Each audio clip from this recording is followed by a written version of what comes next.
देख रहे हैं डिस्कवर स्टोरीज ऑफ पाकिस्तान और मैं हूं जान मोहम्मद। आज हमारी स्टोरी का हिस्सा है गिफ्ट यूनिवर्सिटी का सफाड़ा डिग्री शो 2013, जिसमें गिफ्ट यूनिवर्सिटी के स्टूडेंट्स अपनी 4 साल की मेहनत से डिफरेंट थीसिस को जो है वो डिज़ाइन किया है। आइए आपको दिखाते हैं गिफ्ट यूनिवर्सिटी का सफाड़ा डिग्री शो 2013।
मेरा नाम ताहिर मलिक है। मैं मीडिया पढ़ाता भी हूँ, मीडिया करता भी हूँ, यानी कि मैं टीचर भी हूँ और साथ वर्किंग जर्नलिस्ट भी हूँ, एनालिस्ट भी हूँ, टीवी पे काम करता हूँ। मैं समझता हूँ कि हमारे यहाँ, मैं जिस जनरेशन से हम समझते हैं कि ये जो हमारे नए बच्चे हैं ये सिर्फ टिकटॉक देखते हैं, ये फेसबुक देखते हैं, इनको आता जाता कुछ नहीं। इस नुमाइश पे आके, इस डिस्प्ले पे आके मैंने एक चीज़ सीखी है, महसूस की है कि माशाल्लाह ये बड़े क्रिएटिव हैं और इनके पास जो इल्म है उसको प्रैक्टिस में लेते हैं। क्योंकि हमारी जो गिफ्ट यूनिवर्सिटी, जिसका मैं खुद हिस्सा हूँ, गिफ्ट यूनिवर्सिटी का विजन ये है कि जो इल्म है वो अमल के बगैर और अमल जो है वो इल्म के बगैर अधूरा है। तो उसकी जो आपने अगर देखनी है, हकीकत में देखनी है कि किस तरह यूनिवर्सिटी का काम है कि वो अपने स्टूडेंट को एक किसी चीज़ का इल्म दे और उस पर वो उसको क्रिएट करें। तो इसमें मुझे समाज नज़र आया है, फीलिंग्स नज़र आई हैं, क्रिएटिविटी नज़र आई है, तहलीक नज़र आई है, कॉन्फिडेंस नज़र आया और मुझे ज़िंदा रहने की ख्वाहिश नज़र आई है। मुझे स्टूडेंट में नज़र आया कि दे आर आर्टिस्ट, उनका कोई विजन है, बहुत अच्छा मुझे लगा है। और मैं समझता हूँ अल्लाह करे कि ये जो जज्बा गिफ्ट गुजरांवाले का ये पूरे पाकिस्तान के नौजवानों में जाए और इस तरह they must live their life, जो उनके अंदर है वो बाहर निकालें, चाहे वो आर्टिस्ट हैं, चाहे वो डिज़ाइनर हैं, चाहे वो जर्नलिस्ट हैं, वो वकील हैं, साइंटिस्ट हैं, साइकोलॉजिस्ट हैं। ब्यूटीफुल। और मैं उन सब बच्चों को दिल की गहराइयों से सलूट करता हूँ, सलाम करता हूँ। I am really impressed and thank you very much. अस्सलाम वालेकुम, I am Ayesha Bhat, manager industrial linkages for mass communication department. No doubt सफ़ाडा का ये जो आप लोग डिस्प्ले देख रहे हैं, बच्चों ने इतना ज़्यादा हार्ड वर्क किया है और it's a big contribution for the industry. Industry में नो डाउट पहले से बहुत से लोग हैं जो बिज़नेस कर रहे हैं, लेकिन ये जो इतना भी काम आपको नज़र आ रहा है ये एक रिसर्च बेस्ड है। थीम को लेके रिसर्च करके बच्चों ने ये किया है। वंस अगेन कॉन्ग्रेचुलेशन सफ़ाडा एंड ऑल द स्टूडेंट्स।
मेरे साथ मौजूद है मिस आयजा सालका, जिन्होंने बहुत ही खूबसूरत आर्किटेक्चर बनाया है। इनसे इसके बारे में पूछते हैं। जी मैं क्या एक्सप्लेन करना चाहिए। अस्सलाम वालेकुम सर बेसिकली जो है ना मेरा ये थीसिस डिस्प्ले है फाइनल। ये मेरे 4 साल की मेहनत है जिसको मैंने दिखाया है लोगों को। और मैंने बनाया क्या है, मेरा टॉपिक है ग्रीक इरा से इंस्पायर होकर मैंने एक रूफटॉप रेस्टोरेंट डिज़ाइन किया है। मैंने ग्रीक को ही क्यों चूज़ किया रूफटॉप रेस्टोरेंट के लिए, इसलिए चूज़ किया क्योंकि आप लोग कहीं पर भी चले जाएंगे पाकिस्तान में तो आपको क्लासिकल ट्रेडिशनल और इतना रिच आर्किटेक्चर के साथ जो है वो रूफटॉप देखने को नहीं मिलेगा। सारे रूफटॉप्स आपको मॉडर्न में मिलेंगे। ऑब्वियसली जो मटेरियल्स यूज़ किए जाते हैं वो तो आउटडोर ही होते हैं, लेकिन कहीं पर भी आपको इस तरह के पिलर्स का यूज़ नहीं मिलेगा, इस तरह का फर्नीचर यूज़ नहीं मिलेगा, इस तरह की डेकिंग यूज़ नहीं मिलेगी, जो कि मैंने ग्रीक से इंस्पायर होकर किया। मैंने यहाँ पर ग्रीक के एलिमेंट्स ऐड किए हैं, जैसा कि ग्रीक जो थे वो नेचर से बहुत ज़्यादा इंस्पायर्ड थे। वो आउटडोर एरिया में बहुत ज़्यादा टाइम स्पेंड करते थे और मैंने उनकी जो यूजुअल बिल्डिंग्स होती थी वो 70% जो आर्किटेक्चरल बिल्डिंग्स होती थी वो 70% अनकवर्ड और 30% कवर्ड होती थी। क्यों? क्योंकि वो नेचर से ज़्यादा कनेक्ट लोग थे। बीइंग ह्यूमंस हम लोग किसी चीज़ के ऊपर कांस्टेंट नहीं रह सकते। हम लोग हमेशा से एक चेंज चाहते हैं। हम ना ही एक ड्रेस में रह सकते हैं, ना ही हम एक हेयर स्टाइल में, ना ही हम रोज़ एक खाना खा सकते हैं। तो मैंने इंसानी फितरत को, क्योंकि ये नेचुरल अमर है, अल्लाह ताला ने ये इंसान में बनाया कि इस दुनिया में कुछ भी कांस्टेंट नहीं है सिवाय चेंज के। तो मैंने इस फिनोमेना को देखते हुए इसके ऊपर वर्क किया और जब मैंने देखा कि लोग चेंज चाहते हैं, हम लोग जब भी अपनी फैमिलीज़ के साथ जाना चाहते हैं, फ्रेंड्स के साथ जाना चाहते हैं, हम हमेशा हमारी टॉप प्रायोरिटी होती है कि हमें अब नई जगह मिले, कुछ नया मिले, कुछ अच्छा मिले, कुछ ऐसा इन्वायरमेंट मिले जो फ्रेंडली हो, फैमिली इन्वायरमेंट हो, जहाँ का एम्बियंस अच्छा हो, जहाँ की लाइट्स वगैरह अच्छी हो, जहाँ के व्यूज़ अच्छे हों। क्योंकि वी आर हम बहुत ज़्यादा इसके करीब आ चुके हैं, हम टेक्नोलॉजी के बहुत करीब आ चुके हैं। We always want to take photos और social media and all that. तो इसको देखते हुए मैंने ये किया है। और सबसे जो मेरी बड़ी इनोवेशन है इस प्रोजेक्ट की, अगर आप कहीं पर भी चले जाएँ तो आपको लाइटनिंग इफेक्ट्स जो हैं, जो लाइट्स लगी होती हैं ओपन रूफ टॉप एरिया में, वो या तो फ्लोर से होती हैं या टॉप से होती है। लेकिन आप मेरी 3D एनिमेशन में देख सकते हैं कि वो जो लाइट्स हैं मैंने पिलर्स के अंदर ऐड की हैं। पिलर्स के अंदर ऐड करने का मकसद ये था कि being an interior designer officially कि मैं एक ऐसी नई इनोवेशन करूँ अपने थीसिस में जो कि पहले कभी नहीं हुई। तो मैंने उस चीज़ को डिज़ाइन किया है। और फैमिली के लिए मैंने यहाँ पे 2 डोम क्रिएट किए हैं आर्किटेक्चरल, और पिलर्स को यूज़ किया है। ग्रीक ने बेसिकली अपने 5 पिलर्स इंट्रोड्यूस कराए थे, डोरिक, आयोनिक, कोरिंथियन, कॉम्पोजिट और टस्कन। मैंने 4th पिलर को यूज़ किया है जिसका नाम है कॉम्पोजिट। उसको यूज़ करते हुए मैंने ये जो पिलर यूज़ किए हैं वो वाले हैं। आप ये लाइव भी देख सकते हैं, मैंने पिलर भी इसलिए यहाँ पर रखवाए हैं। तो ये मेरा फाइनल डिस्प्ले। अस्सलाम वालेकुम, मेरा नाम तलहा ताहिर है और मैं गिफ्ट यूनिवर्सिटी से बिलोंग करता हूँ। और मेरा यहाँ पे फैशन डिज़ाइनिंग में 4th सेमेस्टर है। और यहाँ पे थीसिस डिस्प्ले में मैंने अभी न्यू अपना ब्रांड लॉन्च किया था तलहा ताहिर के नाम से। तो इधर मुझे अपॉर्चुनिटी नज़र आ रही थी कि पब्लिक को अपने ब्रांड के बारे में बताया जाए, अपनी चीज़ें दिखाई जाएँ, आर्टिकल्स दिखाए जाएँ। तो उस लिहाज से मैंने यहाँ पे स्पॉन्सरशिप करके अपने ब्रांड को रिप्रेजेंट किया है। ठीक है, यहाँ पे जितने भी आर्टिकल्स लगे हैं डिज़ाइनिंग मेरी अपनी है और उसके ऊपर जो काम है वो अपनी फैक्ट्री से ही करवाया जी।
मेरे साथ मौजूद हैं ज़ैनब के हम इस वक्त यहाँ पे मौजूद हैं इसके स्टॉल में। इनकी डिफरेंट चीज़ ये है कि इन्होंने कॉटन से जो है वो अपनी प्रोडक्ट को तैयार किया है। हम ज़ैनब से पूछते हैं इसकी डिटेल के बारे में, हमें बताएंगे ज़ैनब जी। अस्सलाम वालेकुम। वालेकुम सलाम। क्या हाल है? ठीक ठाक अल्हम्दुलिल्लाह। अच्छा, मेरा टॉपिक है force labour in cotton field. मैंने ये टॉपिक इसलिए लिया है क्योंकि फोर्स लेबर पाकिस्तान में बहुत ज़्यादा कॉमन है। 3.2 मिलियन विक्टिम्स है फोर्स लेबर के पाकिस्तान में, और पाकिस्तान 6th लार्जेस्ट कंट्री है कॉटन की प्रोडक्शन में। तो मैंने इसलिए ये फील्ड लिया कॉटन की, क्योंकि ये जो कॉटन पिक होती है ये हमारे कपड़ों में यूज़ होती है। ऑलमोस्ट हमारे हर कपड़ों में कॉटन की कोई ना कोई क्वांटिटी ज़रूर होती है। तो मैंने इसीलिए मैंने इसकी अवेयरनेस क्रिएट कर रही हूँ, ताकि आप मेरी टैगलाइन में देखें, हु मेड माई क्लोथ्स। हमें नहीं पता होता हमने जो कपड़े पहने हुए हैं वो किसने बनाए हैं और वो किस तरह बने हैं। वी शुड नो कि हमारे कपड़े कहाँ से आ रहे हैं और इसके पीछे फोर्स लेबर तो नहीं है। तो मैंने अपने टॉपिक से यही अवेयरनेस क्रिएट करने की कोशिश की है कि जो कॉटन है हमें एथिकल क्लोथिंग पहननी चाहिए, क्योंकि मोस्टली हमने जो भी कपड़े पहने होते हैं वो नॉन एथिकल होते हैं। एथिकल वो होते हैं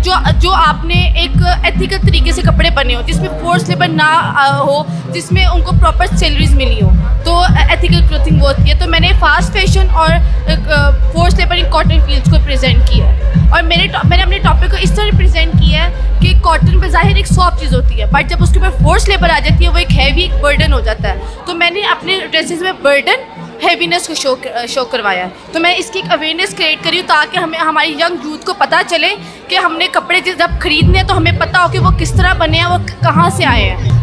मैं यंग यूथ को यही कहना चाहती हूँ कि हमें हर चीज़ की अवेयरनेस, अगर आप कोई भी काम करें उसके पीछे कोई ना कोई मकसद हो, ताकि वो एक सोसाइटी में कोई वैल्यू ऐड कर सके। मैंने अपनी इससे ये अवेयरनेस होगी, अगर कोई भी बंदा आके मेरी इस चीज़ को डिस्प्ले को देखेगा, उसको पता होगा, जब वो कपड़े खरीदने जाएगा उसको पता होगा कि मैंने ब्रांड से पूछना है कि आपने कहीं फोर्स लेबर तो नहीं यूज़ की, क्योंकि हर ब्रांड के पास एक सर्टिफिकेट वेबसाइट होता है जिसमें फोर्स लेबर मेंशन हुआ था कि हमने जो कपड़े बनाए हैं वो फोर्स लेबर से नहीं बने हुए। तो आप जब भी जाएंगे, कोई भी एक बंदा भी अगर मेरे डिस्प्ले से कोई एक बंदा भी इंस्पायर्ड होके अगर कोई एक स्टेप फॉरवर्ड लेगा तो मेरा डिस्प्ले सारा कामयाब हो जाएगा, मेरी सारी एफर्ट्स कामयाब हो जाएंगी। It took 1.5 year to complete this project. बहुत शुक्रिया आपका।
अस्सलाम, मेरा नाम एमन है और मेरा जो टॉपिक है वो है दस्तकारी, खड्डी दस्तकारी और सस्टेनेबिलिटी। बेसिकली अपने कल्चर को प्रमोट कर रही हूँ और उसको रिवाइव कराना चाह रही हूँ।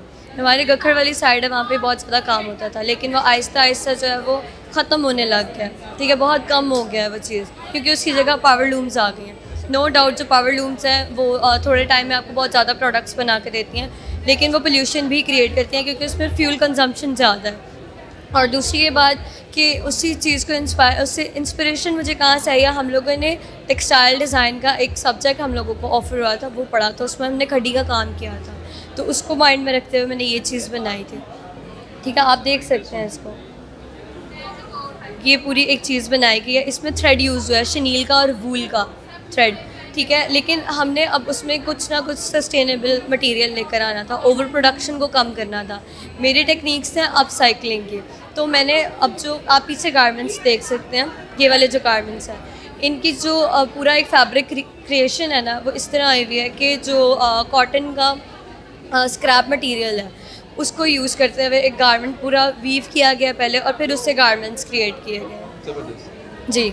और उसी से इंस्पिरेशन मैंने अपने जो कल्चर के लिए वो ये है कि जो हमारा कल्चर ख़त्म होता जा रहा है उसको हम ज़िंदा रखने की कोशिश करें, तो वो ये चीज़ है। और दूसरा ये चीज़ कि उसका सोशल इम्पैक्ट जो ये है वो है कि अपनी जो हमारी लोकल कम्युनिटीज़ हैं, लोकल आर्टिशंस हैं, लाइक जैसे हम बात करते हैं जो विडो औरतें होती हैं, बेवा होती हैं, या उनके पास कोई कमाने वाला नहीं है, उनको हम ये हुनर सिखा भी सकते हैं क्योंकि बहुत ईजी है। हमारा channel discover stories of Pakistan है और इस चैनल का मकसद है कि ऐसे लोगों को प्रमोट करना जो पाकिस्तान को और पाकिस्तान के नाम को रोशन कर रहे हैं, और आप भी हमारी हिस्ट्री का एक हिस्सा ही हैं कि आपने जो है वो पाकिस्तान को प्रमोट किया है, और जो पाकिस्तान का जो एक गुजरा हुआ वक्त है जहाँ लोग हैंडमेड से काम करते थे, आपने उसकी यादगार को ताज़ा किया है। बहुत शुक्रिया आपका। मेरे साथ मौजूद हैं अरहम। अरहम की जो है वो एक कलेक्शन वो मुझे बड़ी इंटरेस्टिंग लगी है, इनसे पूछते हैं कि इनकी कलेक्शन के बारे में। जी, अस्सलाम वालेकुम। वालेकुम सलाम। मेरा नाम अरहम है और बेसिकली मेरा टॉपिक है रेसिज्म बियॉन्ड द जेल, कि किस तरह वहाँ पे प्रिजनर्स की लाइफ को क्या क्या उन्हें देखना पड़ता है और किस तरह उनको एक सज़ा में डबल सज़ा मिल रही होती है। बेसिकली मेरी रिसर्च ये थी कि किस तरह उनकी ज़िंदगी को कैसे गुजारते हैं और क्या क्या उनको मुश्किलात देखनी पड़ती हैं। तो उस पर रिसर्च को देखते हुए मुझे ये चीज़ नज़र आई है कि वहाँ पे जो सीनियर प्रिजनर्स होते हैं वो जूनियर्स को बहुत तंग करते हैं, उनके राइट्स छीनने की कोशिश करते हैं, उनको इरिटेट करते हैं, इवन उनका खाना वगैरह छीन लेते हैं और उनकी ज़रूरत की और भी चीज़ें छीन के या फिर ख़राब कर देते हैं। उस चीज़ को शो कराने के लिए और सेकंड थिंग मैं बेसिकली ये शो करा रहा हूँ कि किस तरह बाहर के कंट्रीज़ में प्रिजनर्स की सेक्सुअल हरासमेंट होती है मेल्स के दरमियान और फिज़िकल हरास होते हैं वो। और बेसिकली एक मेरा आर्ट पीस है, गारमेंट है, उसमें ये बताया जा रहा है कि किस तरह वो टॉर्चर होता है, उनके साथ हैवी चेन्स पहना के और उनसे ज़बरदस्ती काम करवाया जाता है।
मेरा नाम अबीहा रेहान है और मेरे जो टॉपिक है वो है अनवेलिंग द फॉरगॉटन लेजेंड्स।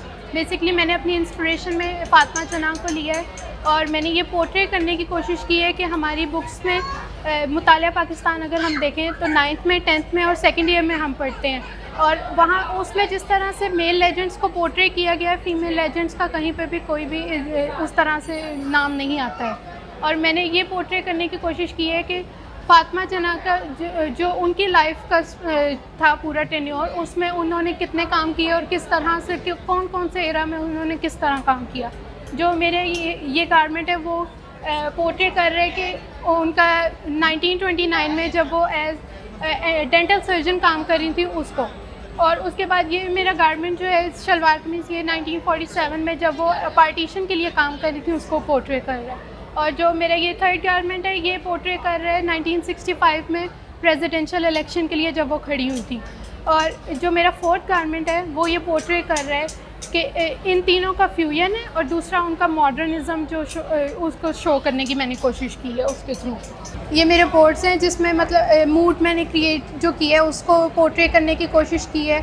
उसके बाद ये मेरा रिसर्च बोर्ड है जिसमें मैंने अपनी पूरी रिसर्च को शो किया है, उसको पोर्ट्रे किया है।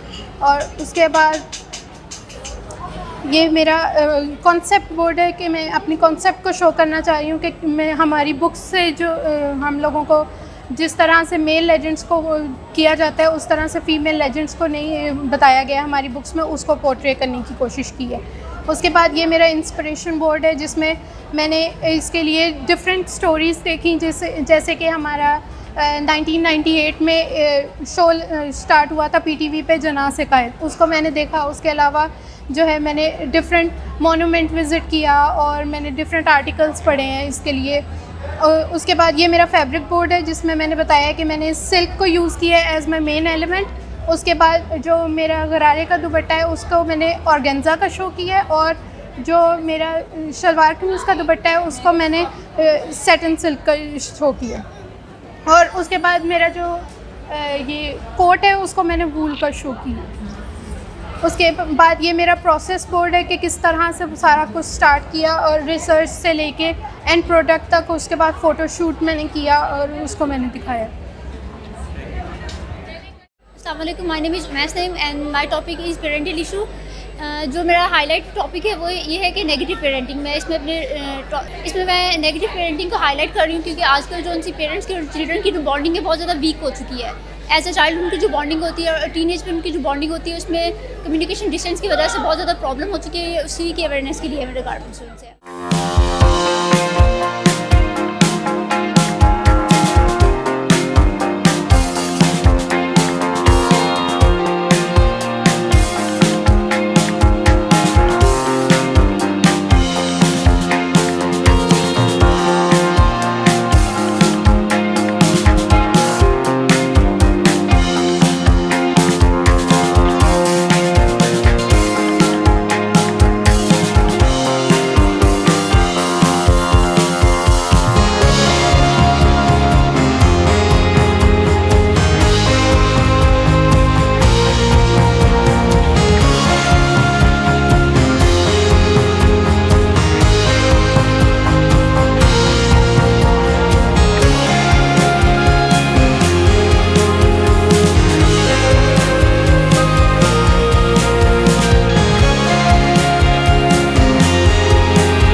मेरे साथ मौजूद हैं तैयबा मलिक।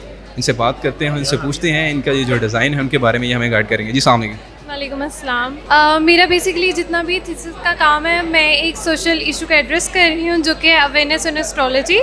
और मैंने जितने भी कटलाइंस यूज़ किए हैं वो सारी 20वीं सेंचुरी की हैं, बिकॉज 20वीं सेंचुरी में एस्ट्रोलॉजी जो है वो पीक पे गई थी। मैंने जितने भी 4 गारमेंट्स बनाए ये मैंने एस्ट्रोलॉजी की 4 टाइप्स को यूज़ किया है। और जो है मैंने इनको ब्लाइंड फोल्ड किया ये शो करने के लिए कि हम इन चीज़ों पे बिलीव करते हैं। जब हम इन चीज़ों को देखते हैं कि गलत है, हम स्टिल बिलीव करते हैं उन चीज़ों पे। और मैंने इनमें ब्लैक कलर इसलिए ऐड किया है कि मैं एक कर्स को, एक इविल स्पिरिट को शो कर सकूँ। और मेरा लोगों को मैसेज है कि आप लोग इन चीज़ों से जितना हो सके अवॉइड करें और इनसे दूर रहें। बहुत शुक्रिया आपका। Thank you so much. हम इनसे पूछते हैं कि इनकी कलेक्शन के बारे में, बड़ी इंटरेस्टिंग है। जो हिस्टोरिकल प्लेसेस हैं पाकिस्तान की, उनके बारे में इनका जो है वो कलेक्शन लगा हुआ है। इनसे बात करते हैं, उनसे पूछते हैं। जी, ये मेरा जो टॉपिक है वो है हिस्टोरिकल प्लेसेस के बारे में, कि जो लोग वहाँ पे जाते हैं, वहाँ पे जाके कचरा फेंक देते हैं या दीवारों पे लिख लेते हैं या पेंट लगा देते हैं या जो भी करते हैं वहाँ जाके, वो सेव नहीं कर रहे इनको, वो उनको ख़राब कर रहे हैं। और ये हमारी आइडेंटिटी है, ये हमारा फ्यूचर है, हमारा पास्ट है, हमारा प्रेजेंट है, ये सब कुछ है हमारा, और हमें इनको सेव करना चाहिए। तो मैं चाहती हूँ कि हम इनको सेव करें, हम लोगों को अवेयर करें कि वो इसको ऐसे ना करें, इसको सेव करें। मैंने कुछ इलस्ट्रेशंस बनाई हैं, कुछ पोस्टर्स बनाए हैं, उनकी मदद से मैं लोगों को अवेयर करना चाहती हूँ। बहुत शुक्रिया आपका, बहुत अच्छा मैसेज है। मैं समझता हूँ कि इस पूरे हाल में जो है ये सबसे खूबसूरत और सबसे अच्छा मैसेज है कि हमारी जितनी भी हिस्टोरिकल प्लेसेस हैं हम उनको है वो उसकी केयर करें, उसको अच्छा रखें, क्योंकि वो एक हमारे लिए एक मेमोरीज़ है, आने वाली जनरेशन के लिए एक बहुत अच्छी एक मेमोरीज़ है, एक बहुत अच्छी स्टोरीज़ हैं। और हमारी डिस्कवर स्टोरीज़ ऑफ हिस्सा का अलाइका भी हिस्सा है जो एक अच्छा काम कर रही है, पाकिस्तान को प्रमोट कर रही है। गवर्नमेंट को चाहिए कि उनकी केयर की जाए ताकि आने वाली जनरेशन को जो है वो पता चल सके कि इनकी स्टोरी के बारे में और इनकी हिस्ट्री के बारे में। बहुत शुक्रिया आपका।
Assalamualaikum. My name is Bakhtar Malik and I am finally a student of GIFT University.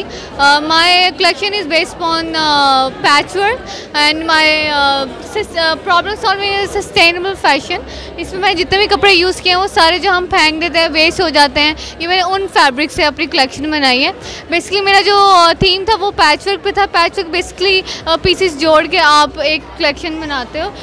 जो मेरा ये वाला गारमेंट है इसमें मैंने हिस्ट्री ऑफ पैचवर्क पे किया है और साथ ही इसमें एप्लिक में उधर एप्लिक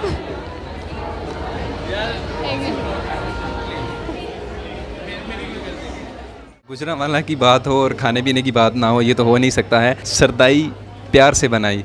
बेसिकली सरदाई को मैंने ब्रांड में चेंज किया है, ठीक है, और मेरा जो मोटिव है वो इसको ब्रांड में चेंज करने का यही है कि अगर हम अपनी ऑर्गेनाइजेशंस की बात करें तो वहाँ पे एम्प्लॉयज़ भी होते हैं, स्टूडेंट्स भी होते हैं। वहाँ पे सॉफ्ट ड्रिंक्स तो बहुत ज़्यादा होती हैं, लेकिन हमारे पास एक ऐसी हेल्दी ड्रिंक भी होनी चाहिए जिसकी वजह से आपकी बॉडी और माइंड जो है वो कूल और रिफ़्रेशिंग है, ठीक है। और उसके बाद मैंने इसकी प्रिजर्वेशन पे काम किया है, इसकी ओवरऑल ब्रांडिंग की है, डिज़ाइनिंग का काम किया है और इसके पोस्टर वगैरह डिज़ाइन किए हैं। ये खुद डिज़ाइन किए हैं? जी, इसमें एक न्यू फ्लेवर भी ऐड किया है, बेजल सीड्स, और इसको जी क्योंकि ये भी ठंडा होता है, इसकी तासीर भी ठंडी होती है, तो बिल्कुल क्वान्टिटी जी। तो बाकी इंशाल्लाह इसको मैं अपनी यूनिवर्सिटी में भी इंट्रोड्यूस करवा रही हूँ। कोई भी कोल्ड ड्रिंक है, मैं उसका नाम नहीं लेना चाहता, कोई भी कोल्ड ड्रिंक है वो सेहत के लिए जो है वो अच्छी नहीं होती। आने वाली जो हमारी जनरेशन है वो कोल्ड ड्रिंक की तरफ ही जा रही है, लेकिन इनका एक अच्छा पॉइंट है इन्होंने जो यहाँ पे हाईलाइट किया है कि जो सरदाई है वो एक तो हेल्थी भी है और दूसरा इसका कोई जो है वो नुकसान भी नहीं है। तो जी बताएँ। अच्छा, इसको इंट्रोड्यूस करवाने का मोटिव एक ये भी था, अगर हम अपनी लीड क्लास सिटीज़ की बात करें तो वहाँ पे जैसे गुजरांवाला की बात करें, यहाँ पे तो रोड्स वगैरह पे अवेलेबल होती है, लेकिन इस्लामाबाद लाहौर वगैरह की बात करें तो वहाँ पे हर जगह पे अवेलेबल नहीं होती। और लीड क्लास लोग जो हैं वो अगर अवेलेबल हो भी तो वो इसलिए ख़रीदते नहीं हैं कि पता नहीं हाइजेनिक है या नहीं, रोड पे है, इसमें मिट्टी का बहुत इशू होगा, ठीक है। और हमारी प्रोडक्ट जो है वो बिल्कुल ऑर्गेनिक, हेल्दी और जम्स वगैरह से बिल्कुल क्लीन है। ज़बरदस्त। अस्सलामुअलैकुम, my name is Maroof and my thesis topic is रामिस्तान। हम पॉटरी को प्रमोट कर रहे हैं। बेसिकली हमारा कल्चर है और बिल्कुल ख़त्म हो रहा है, तो इसके बेनिफिट्स भी हैं। जैसे हम यूज़ कर रहे हैं, नॉन स्टिक यूज़ कर रहे हैं और सिल्वर यूज़ कर रहे हैं, ये सब बहुत बेहतर है। वो हार्मफुल है हमारी हेल्थ के लिए। नॉन स्टिक की वो जो है पॉलिश जब उतर जाती है तो वो आपकी हेल्थ को बड़ा इफ़ेक्ट करती है, और इसमें ऐसा कुछ भी नहीं है। ये कॉस्ट भी इनकी बहुत रीज़नेबल है, और दूसरी चीज़ है हमारा कल्चर है, और फैक्ट्रीज़ वगैरह बंद हो रही हैं और काफ़ी ज़्यादा फैमिलीज़ जुड़ी हैं उनके साथ, ठीक है, तो इसलिए हम इसको प्रमोट कर रहे हैं और इसको प्रिजर्व कर रहे हैं।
My name is Fiza Shahid, I am from gift university, last semester fashion designing. मेरा जो टॉपिक है वो वुमेंस स्पोर्ट्स वियर पे था कि मैं पीसीबी को गर्ल्स को अवेयर करना चाहती थी कि वुमेंस को भी उतनी मीडिया कवरेज मिलनी चाहिए जितनी कि बॉयज़ को मिलती है। और मैंने अपने डिफरेंट लुक्स बनाई हैं, जैसे कि ODI टेस्ट, T20 सेरेमनी के डिफरेंट 5 ड्रेसेस बनाए हैं, और उसमें मैंने अपना एक एलिमेंट ऐड किया कि पाकिस्तान आर्किटेक्चर्स को लेके ना मैंने उसमें एक अपना एलिमेंट ऐड किया। उसकी मैंने ऐसे प्रिंट कोई एक ऐसी चीज़ लेके उसमें अपना एक एलिमेंट प्रिंट में से ऐड किया, वो सारा कुछ अपने डिज़ाइन में शो करवाया। और ये डिफरेंट ऐसे लुक्स मैंने प्लस पॉलिस्टर और इंटरलॉक फैब्रिक यूज़ करके उसको सारा अपने किया और उसमें। Thank you so much. मेरा नाम मोहम्मद अब्दुल्ला है और मैं ना गिफ्ट यूनिवर्सिटी से का स्टूडेंट हूँ, और मेरा टॉपिक था ना आज ट्रेडिशन एंड कंटेम्प्रेरी फैशन। ये मैं रिवाइवल कर रहा हूँ बीट्स के ऊपर। आप मैं काम देख सकते हैं, ये मेरी मामा का काम है, ये 35 साल पुराना काम है, इसको मैं रिवाइवल कर रहा हूँ। ये मामा ने शॉर्ट कोर्स किया था और इसकी कट लाइन, इसका नाम है राइट एंगल वीव, और ये वो फिश वायर से बनती है। ये सारा हैंडमेड काम है। और एक ये काम था, ये भी टॉयज़ है बीट्स के। Thank you. यार मेरा नाम अकील अस्कर जंजुआ है और मैं BTech फैशन एंड टेक्सटाइल का स्टूडेंट हूँ, और ये मेरा फाइनल डिस्प्ले है। मेरा जो थीसिस था वो था एक्सप्रेशन ऑफ फीलिंग्स पे, जस्ट लाइक के फीलिंग्स को कैसे एक्सप्रेस करना है। और इसमें जो मेरा था वो सोशल इश्यूज़ पे है। सोशल इश्यूज़ पे ये है कि मैंने राइटिंग खुद की है, उसको मैंने एम्ब्रॉयडरी में और बाकी सारी चीज़ों में कन्वर्ट किया। राइटिंग में ये था कि मैंने अपनों में गैर देखे, आंखें बातें करती और ज़ुबान के यहाँ पैर देखे। मैंने मुखलिसों के घर बंजर और मुनाफिकों की महफिल में बसते पूरे शहर देखे। तुम बात करो हमदर्दी की, मैंने बेदर्दी से यहाँ मासूम बच्चों के जिस्म नोचे और टूटे हुए पैर देखे। तुम फिर भी बात करो पावर की, मैंने बिना बात पे यहाँ नस्लों की नस्लों पे चलते वैर देखे और ज़ात पात के नाम पे नस्लों की नस्लों पे चलते फैर देखे। तुम फिर भी नारा लगाओ रोटी कपड़ा मकान का, मैंने एक पल की रोटी के लिए यहाँ कम सिन कवारियों को बिकते मांस देखे। सच बोलूँ मैंने चेहरे कुछ ऐसे खास देखे। मैं देखूँ पर पूछूँ सवार रब से क्या हो रहा है इस दुनिया में, मेरे जिस्मों के जख्मों से खून रिज़्क़ कोई तो आगे से सींचे, क्योंकि मुझ में मैं नहीं हम रहते हैं, इसीलिए आएंगे लोग मेरी ज़िंदगी में बहुत पर मेरे साथ कम रहते हैं, इसलिए मैं नहीं ये हम कहते हैं। हम बोलें तो हम मुनाफिक हैं, हम बोलें तो ये लोग सारे कहते हैं कि हम हो चुके गाफिर, बन चुके काफिर। पर ये ना जाने, कोई बोले सच आज तो कल जेल में बंद है और जान से मारने की धमकी देते ये बुज़दिल।